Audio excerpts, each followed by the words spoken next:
Are study CTET point YouTube channel पर एक बार फिर से आप सभी का स्वागत है।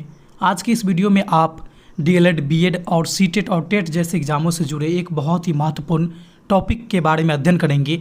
वह टॉपिक है आपका लैंगिक असमानता। यह बहुत ही महत्वपूर्ण, आपके लिए बहुत ही ज़्यादा इंपॉर्टेंट टॉपिक है और इससे आपके टेट एग्ज़ाम्स की बात कर ले, सीटेट की बात कर ले, डीएड और बीएड की बात कर ले तो वहाँ आपको बहुत सारे प्रश्न इससे देखने को मिलते हैं। तो चलिए हम लोग जानते हैं आज की इस वीडियो के माध्यम से कि लैंगिक असमानता क्या होती है। देखिए, जैसे कि असमानता की अगर हम बात करें तो सबसे पहले एक चीज़ आप जान लीजिए कि आज के इस सेशन में आप क्या सीखने वाले हैं। तो आज आप जानेंगे कि लैंगिक असमानता क्या होती है और लैंगिक असमानता के कारण उत्पन्न जो लिंग भेदभाव होता है, रूढ़िवादी अवधारणा होता है, पूर्वाग्रह होता है, इन सबों के बारे में भी आप अध्ययन करने वाले हैं। तो चलिए सबसे पहले हम लोग जानते हैं लिंग यानी जेंडर के बारे में, चूँकि इसी के आधार पर तो हमारा लैंगिक असमानता उत्पन्न होती है। तो सबसे पहले जान लीजिए थोड़ा सा यहाँ पे लिंग के बारे में, जेंडर के बारे में। देखिए लिंग क्या होता है, तो जीव विज्ञान के अनुसार इसके अगर बात करें तो ये हमारा जैविक निर्धारक होता है कि कोई मेल है अथवा फीमेल है, ये लिंग के द्वारा पता लगाया जाता है। ये हमारे बायोलॉजिकल टर्म है, जीव विज्ञान के अंतर्गत आते हैं। और इसी तरह से अगर हम बात करें मनोविज्ञान के अंतर्गत यानी साइकोलॉजी के अंतर्गत, तो लिंग जो होता है वह हमारा एक सामाजिक संरचना होता है। जीव विज्ञान में लिंग का मतलब हुआ जैविक निर्धारक और साइकोलॉजी में आपका सामाजिक संरचना है। आपके डीएड, बीएड, सीटेट और स्टेट की बात करें तो वहाँ पर आपके लिंग के मतलब सामाजिक संरचना है, जेंडर का मतलब आपकी सामाजिक संरचना है। इस बात को आप याद रखेंगे, है ना। जैसे कि कोई लड़का है अथवा कोई लड़की है, ये किसके द्वारा पता चलेगा, ये आपके पता चलेंगे जेंडर के द्वारा, लिंग के द्वारा पता चलेंगे, है ना। तो यहाँ तक आपको हर चीज़ क्लियर है। देखिए लैंगिक असमानता क्या होती है, यहाँ पर एक शब्द लिंग से, देखिए लिंग से बना है लैंगिक, और दूसरा शब्द जो यहाँ पर बना आपके लिए वह है असमानता। असमानता का मतलब क्या है कि समान नहीं होना, एक समान नहीं होना, ठीक है। यही तो मतलब होता है ना असमानता का, कि जो भी एक समान नहीं होगा, किसी न किसी दो चीज़ों में अंतर होगी, उसे असमानता कहा जाएगा, है ना। तो लिंग के आधार पर बहुत से प्रकार के असमानताएं करी जाती है अपने समाज में, उसी के बारे में आपको पढ़ना है कि वैसी असमानता जिसका बेस, जिसका आधार लिंग हो, लिंग के आधार पर असमानता किया जाता हो, विषमानता किया जाता हो, भेदभाव किया जाता हो, उसे ही तो लैंगिक असमानता कहते हैं। देखिए लैंगिक असमानता के अंतर्गत आप कह सकते हैं कि काम के आधार पर लैंगिक असमानता किया जाएगा, ठीक है। जैसे कि कोई महिला है, उसको घर का काम दिया जाता है, उसे बाहर के काम करने से रोका जाता है, और कोई पुरुष है यानी लड़का है, उसे बाहर के काम दिए जाते हैं और घर के काम करने से रोके जाते हैं। जैसे खाना बनाना, ये स्पेशली महिला को दिया जाता है। तो ये क्या किया जा रहा है यहाँ पे आपको लिंग के आधार पर लैंगिक असमानता दिख रहा है, ये असमानता है, ये एक तरह का भेदभाव किया जा रहा है। इसी तरह से दूसरे अगर हम देखेंगे काम के आधार पे के अलावा, तो हमारे पहनावे के आधार पे भी हमारा लैंगिक असमानता देखने को मिलता है। जैसे हम बात कर लें कि महिलाएं हैं तो कान में कुंडल पहनेगी, तो ये सिर्फ महिलाएं पहन सकती है। जैसे कि गले में माला पहनेगी, ये सिर्फ महिलाएं पहन सकती है। अगर कोई पुरुष ऐसे करते हैं तो समाज में लोग उनका मजाक उड़ाते हैं। तो क्या हुआ, ये पहनावे के आधार पे लैंगिक असमानता देखने को मिलता है ना। इसी तरह से अगर हम बात करें तो अध्ययन क्षेत्र में भी काफ़ी लैंगिक असमानता देखने को मिलता है कि लड़की को अच्छे फैसिलिटीज़ दी जाती है पढ़ाई के दौरान, वही लड़कियों को थोड़ा सा कम दिया जाता है। पढ़ने पहले तो दिया ही नहीं जाता था, आज के दौर में अब तो मतलब कि बहुत ज़्यादा ये डेवलप हुआ है। हमारे लोगों की सोच, समाज के अंतर्गत रह रहे लोगों की सोच बहुत ज़्यादा विकसित हुआ है। तो आजकल तो पढ़ने तो दिया जाता है, लेकिन फिर भी कहीं ना कहीं आज भी इस तरह की चीज़ें देखने को मिलता है कि हमारा लैंगिक असमानता के कारण लड़के और लड़कियां में पढ़ाई के क्षेत्र में भी काफ़ी ज़्यादा भेदभाव किया जाता है। धीरे धीरे ये उम्मीद है, ऐसा उम्मीद है कि ये सब खत्म किया जाएगा, क्योंकि ये सब हमारे सिलेबस में लागू करने का एक ही मकसद है कि हम लोग भी आगे चल के वही ना करते आए जो आजकल समाज में चल रही है। इसलिए लैंगिक असमानता के बारे में आपको जानने को दिया गया है और इसके आधार पर इसको कैसे दूर किया जाए, ये सब आपके उत्तरदायित्व बनेंगे आगे के जीवन में, राइट। तो लैंगिक असमानता के आपने देखा यहाँ पर 3 प्रकार के आधार पे इसको बांटा गया है। जैसे कि काम के आधार पर लैंगिक असमानता देखने को मिलता है, वही पहनावे के आधार पर भी देखता है, वही आपके अध्ययन क्षेत्र में भी लैंगिक असमानता इत्यादि देखने को मिलते हैं, ठीक है। देखिए लैंगिक असमानता के कारण आपके समाज में 2 प्रकार के सोच आते हैं, 2 प्रकार की सोच जन्म लेती है, जिसमें से एक होगा आपका रूढ़िवादी अवधारणा और दूसरा यहाँ पे पनपती है वह है आपका पूर्वाग्रह।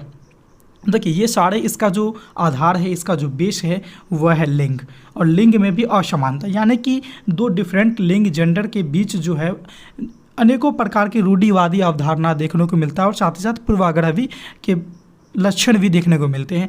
अब देखिए ये रूढ़िवादी अवधारणा क्या होती है, यानी आपको ये फिर ये पूर्वाग्रह क्या होती है, इसके बारे में थोड़ा सा आप डीपली नज़र डालिए। आगे हम लोग इसके बारे में भी चर्चा करते हैं। ये इसका जो आधार है लैंगिक असमानता के कारण ही ये उत्पन्न होते हैं।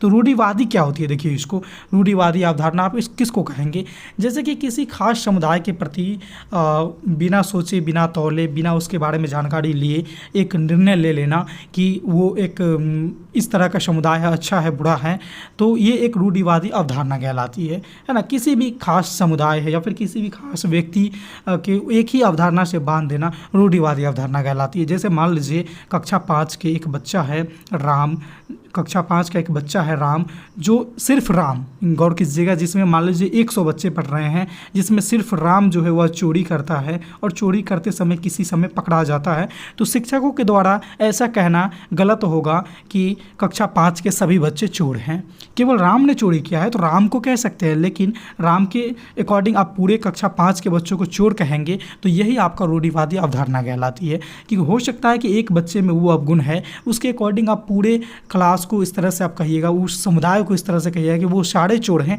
तो ये आपका रूढ़िवादी अवधारणा कहलाती है। ये लिंग के आधार पर रूढ़िवादी अवधारणा का मतलब क्या होता है, जैसे मान लीजिए कहा जाता है कि लड़कियां जो है वो लड़के की अपेक्षा कमज़ोर होती है, या फिर लड़कियां लड़के की अपेक्षा पढ़ने में कमज़ोर होती है, काम करने में कमज़ोर होती है, उसके दिमाग कम होते हैं। इस तरह की अवधारणा जो चली आ रही है हमारे समाज में, ये सारे हमारे लिए क्या है, रूढ़िवादी अवधारणा है। जैसे हम बात कर लें रूढ़िवादी अवधारणा के बारे में कि कोई भी लड़कियां हैं, जैसे मान लेते हैं कि सीता नाम की एक लड़की है जो सामान्यतः लड़के की अपेक्षा में पढ़ने में कमज़ोर है, तो सिर्फ सीता को हम कह सकते हैं, लेकिन सीता के आधार पर हम ये कह दें कि सारी लड़कियां पढ़ाई में लड़कों की अपेक्षा कमज़ोर होती है, ये हमारा रूढ़िवादी अवधारणा है। एक को लेकर के हम पूरे जाति का बोध कर देते हैं, पूरे जाति को उसी बंधन में बांध देते हैं, तो ये हमारे लिए क्या बन जाती है, रूढ़िवादी अवधारणा बन जाती है।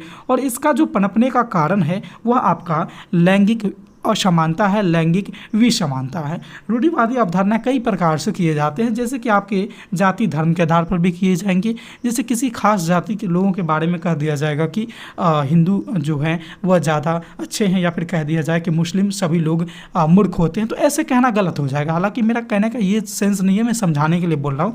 आपके हिंदू में भी मूर्ख मिल सकते हैं और आपके मुस्लिम जाति में भी मूर्ख मिल सकते हैं, तो ऐसा कहना किसी खास समुदाय को कि ऐसे हैं, तो वो आपका क्या है, रूढ़िवादी अवधारणा है। लिंग के आधार पर जो मैंने अभी आपको बताया, काम के आधार पर भी और क्षेत्र के आधार पर भी रूढ़िवादी अवधारणा देखने को मिलता है, राइट। तो देखिए रूढ़िवादी अवधारणा के एग्जाम्पल में जैसे कि घर का सारा काम महिलाएं करेंगे, लड़के इसको कर ही नहीं सकते हैं, ये गलत है। और बाहर के काम सिर्फ लड़के कर पाएंगे, लड़कियां नहीं कर सकती है, ये गलत है। हो सकता है कि कोई लड़की खाना बनाना पसंद नहीं करते हैं या फिर उससे नहीं हो पाएगा, तो ऐसा इसका मतलब थोड़ी है कि कोई भी लड़के खाना बनाना नहीं सीख सकते हैं, या फिर कोई लड़कियां ऐसे होंगी जो बाहर के काम करने में थोड़ा असहज महसूस कर रही होगी, तो इसका मतलब ऐसा थोड़ी है कि कोई मतलब पूरे संसार में जितनी भी लड़कियां हैं सारे घर का काम, बाहर के काम करने में असफल रहेगी। तो इस तरह की हमारा जो अवधारणा बनी है हमारे समाज में, इसे ही रूढ़िवादी अवधारणा कहते हैं, राइट। आगे हम लोग बात करते हैं पूर्वाग्रह क्या होता है। देखिए पूर्वाग्रह का सिंपल सा है कि पूर्वा यानी कि इसमें आप देखिए पूर्व, इसमें किससे तात्पर्य है आपका, पूर्व से, यानी कि जो आप पूर्व में जानते हैं उसी के आधार पे कोई निर्णय ले लेना पूर्वाग्रह कहलाता है।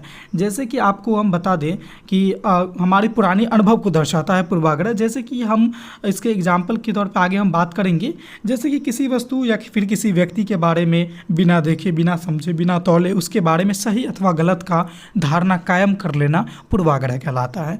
जैसे कि किसी व्यक्ति को अगर आप देखिएगा, कभी पहली बार आपसे वो मिलता है तो वो आपसे अच्छा व्यवहार करता है, सिर्फ फर्स्ट टाइम आपसे मिला और अच्छा व्यवहार किया, तो आप उसके बारे में ऐसा अवधारणा बना लेना या आपके लिए गलत होगा कि वो जो व्यक्ति है वह एक अच्छा व्यवहार का है। नहीं, वो आपसे मिलिए जुलिए बार बार और आपको 2-3 अटैम्प्ट में मिलने के बाद आपको अगर अच्छा व्यवहार करता है तब वो आपके लिए अच्छा है।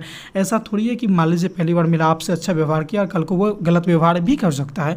तो एक ही बार में ये अवधारणा, हमारी पुरानी अनुभव जो है वो पूर्वाग्रह कहलाती है। जैसे कि किसी भी व्यक्ति के द्वारा पूर्वाग्रह के अनुसार किसी भी वस्तु अथवा व्यक्ति के बारे में जो निर्णय लिया जाता है वह सही भी हो सकता है और गलत भी हो सकता है। कैसे, उसको चलिए हम एग्जाम्पल की सहायता से समझते हैं। उदाहरण के लिए हमने एक अनार को लिया। आप सबों ने अनार को खाया होगा, बहुत अच्छा लग रहा होगा, मीठा मीठा फल होता है। हम सभी जानते हैं फल है मीठा, इसका रंग नारंगी है ना। इसका क्या नाम रख दिया गया? अनार रख दिया गया। अच्छा, आपके मन में आपके जहन में ये बातें बैठ गई कि अनार मतलब वो हमेशा अब क्या है कि वो मीठा रहेगा, एकदम से फल तो है ही है, मीठा रहेगा और नारंगी रहेगा। 3 बातें आपके जहन में बैठ गया। अगली बार जब आप अनार देखिएगा तो वो थोड़ा सा यहाँ पर क्या है कि कच्चा अनार है, ये फल तो है, ये आपकी बातें सत्य है। ये नारंगी भी है लगभग, ये भी सत्य है, थोड़ा सा पीलापन है, लेकिन मान लीजिए नारंगी है। लेकिन जब इसको आप चखिएगा तो ये आपको मीठा नहीं, ये आपको लगेंगे खट्टा। कैसे लगेंगे? खट्टा। तो देखिए यहाँ पर क्या हुआ कि आपके जो पुराने अनुभव है कि सभी अनार मीठे होंगे, ये यहाँ पर आपका वो गलत हो गया, है ना। तो इसी तरह से कहा जाता है कि हम जो किसी के बारे में पूर्वाग्रह धारण करते हैं वह कभी सही भी हो सकता है और कभी गलत भी हो सकता है।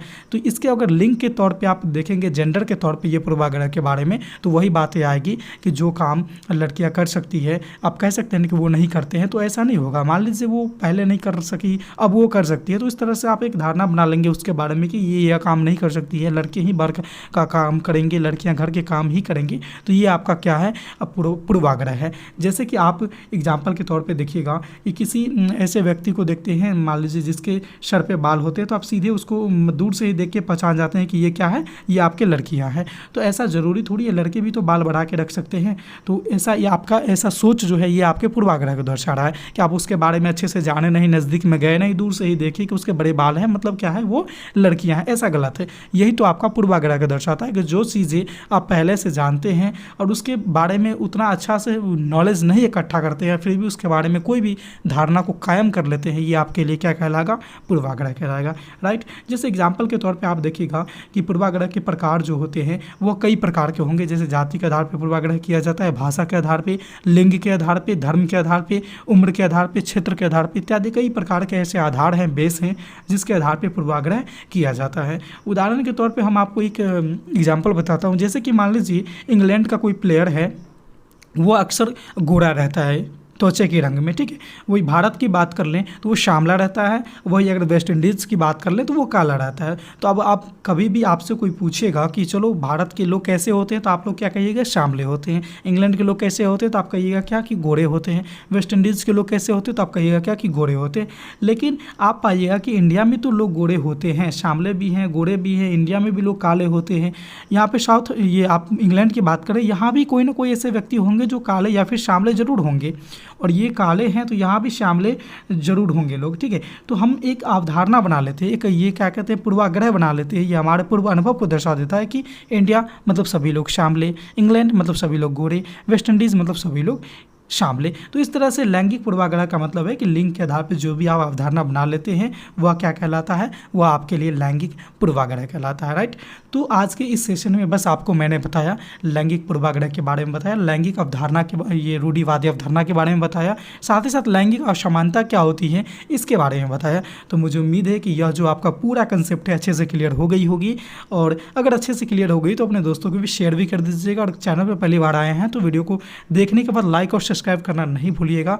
और साथ ही साथ इस तरह के और भी वीडियो देखते रहने के लिए हमारे चैनल के साथ बने रहिएगा। चैनल का नाम है आरके स्टडी सीटेट पॉइंट। फिर मिलते हैं अगले वीडियो में नए टॉपिक के साथ, तब तक के लिए देखते रहिए हमारे channel RK study CTET point को। धन्यवाद।